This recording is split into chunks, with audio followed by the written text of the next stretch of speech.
light emitting diode. You see them all over the place, like right here. You hook up the LED, one side to ground, the other side through a resistor to positive volts, and then it lights up. What's really happening there is current is flowing through the LED, and photons are shooting off the LED. You don't really need to know that, but it's cool to think about. The amount of light shooting off of it doesn't depend on the voltage so much as it depends on the resistance. But really, a lot of the times, those two things can be interchanged because the resistance is fixed. But if you vary the resistance, you'll vary the current, and the brightness will change.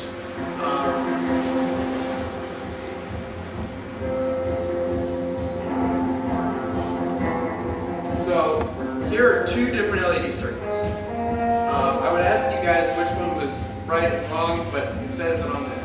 So that would be a good question. The one on the left, the important thing to note is there's two things. The first is that the one on the left, the bottom is connected to ground.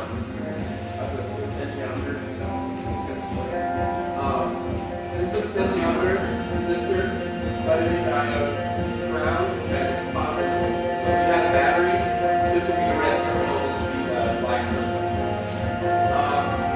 So this circuit is bad, this circuit is good. Why? Because in this circuit, we're basically using this resistor to control this potentiometer to control the resistance to SUV, thereby controlling the current and controlling the lights. This one, this circuit right here is basically a voltage control circuit. If you take away all of this and just have this, the output of this goes from positive volts to ground. It's a voltage control circuit. It's what they call a voltage divider or potential divider circuit. And this is voltage control. You'll be able to put this control voltage in here, and the LED will change brightness from really bright to not bright at all. Just like the problem is, we turn this, right, just a little bit this way, this resistance would already be more than 10K. And that would limit the current so much, this LED would basically turn off. Even though this is supposed to be a control voltage, we should be able to get control voltage dark. That might not make a whole lot of sense, but the basic idea is that in certain situations, when we're lighting an LED, the Raffel and the H11F3, we need to, we can't just use any source. It needs to be a specific kind of source. So there's got a voltage source that is perfect. It doesn't have any inherent resistance. If it has inherent resistance, the LED won't light as much as it wants. So how do we get these two things to work together? Well, what we need is, it's called a buffer. A buffer takes any varying voltage with any amount of resistance. It could be like 100K potential divider. It could be from anywhere. Any voltage that you can find, it doesn't matter how much resistance, you can put this into a buffer, and the buffer will output basically a perfect voltage. So what does the buffer look like? It looks like that. This is an op amp. You got to be familiar with op amps. They're little chips that work in a ton of ways. They can amplify circuits, they can work as oscillators. I'll show you some circuits where op amps are oscillators in a minute. But here it's working as a buffer. Here we have that same voltage divider circuit. Notice that this circuit is the same here as it is here. Just that here we're plugging into the op amp. The output is true control voltage output with no inherent resistance. So if we took this circuit and put it here, that would be good and that would be good. They both work just fine. How do you know when you need a buffer? Well, you kind of just got to think about what your control voltage is. If you don't know what it is or you know what it's going to be, when you're plugging lots of different things into your control voltage input, you might as well just put a buffer in. I can pretend to be like a little bit overzealous with my buffers, but better be safe than sorry. One thing that's important to think about when you're wiring a buffer is that they're powered. Op amps require power.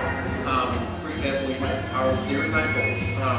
If you take 0 to 9 volts and you plug in something that goes from negative 15 to 15 volts, the op amp is going to freak out. It's not going to be able to allow that huge voltage through, so it's going to clip it.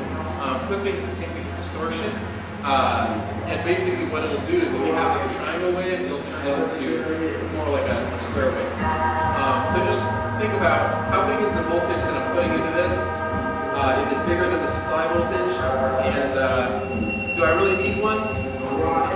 If you wire up like a square wave oscillator, it's just a simple 555 square wave oscillator, which I think you guys will be learning about in the next lecture. You don't need a buffer. It's already in working with your source. If you're using a potential divider, if you're using some of the other circuits I'll be showing you, you probably need buffers in order for you to do one. So I figured, so I've been telling you how to convert a control voltage to varying resistance. Here's some control voltage circuits. I mentioned voltage dividers, like this one. Those are simple. You have a knob that goes from no brightness to full brightness, basically the same thing as maximum resistance to minimum resistance. So that's like a really simple way to just get straight up the knob working the way it would normally. I don't know if you guys are familiar with this LFO. It stands for low frequency oscillator. Basically, it's something that turns on and off fairly slowly. Sometimes as slowly as 1 second, 30 seconds. Much faster than that. Low frequency basically refers to anything that's below maybe 10 times a second. So 10 times a second, like I said, every second the oscillator will turn on and off 10 times. Or your band will turn on and off 10 times. So here's a 5x5. This circuit is really sort of unfair, but it's not really much complicated. But basically, you hook it up like this, as you may do in the next workshop, depending on the value of the capacitor. It can be a pretty low speed circuit, and it'll turn something on and off at a specific point. You get more complicated LFOs, like this one. This one is both triangle and square. 555 on the square wave. It's on, off, on, off, on. Triangle and square ramps on the back off, on the back off when it's triangle. And this circuit is pretty simple. It requires one sheet with 8 pins, a couple resistors. What do you guys notice about outputs right here?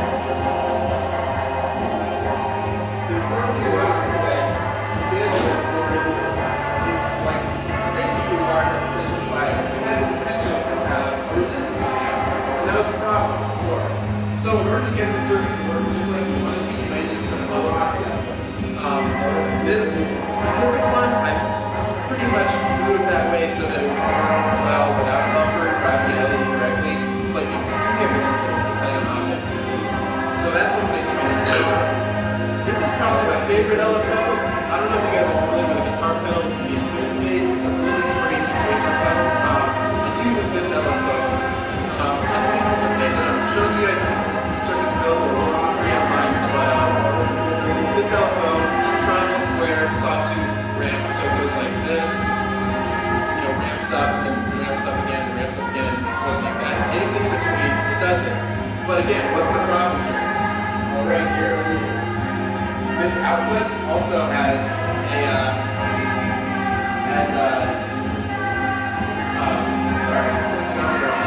which can create problems with driving it on when you put them up.